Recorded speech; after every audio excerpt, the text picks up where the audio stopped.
How to register and apply for Crypto.com Visa card. Hi everyone, in this video I'll be showing you the ways to register and apply for the Crypto.com Visa card. So in that case, what you have to do is you just have to go and open up a browser, and on the web address bar you could type in help.crypto.com/ and then you'll be able to see the field where you can go ahead and read the instructions on how you can apply for the Crypto.com Visa card.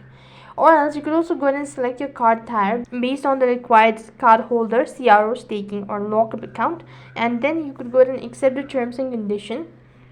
And having sufficient CRO in the crypto wallet for 180 days, stake up or locked up.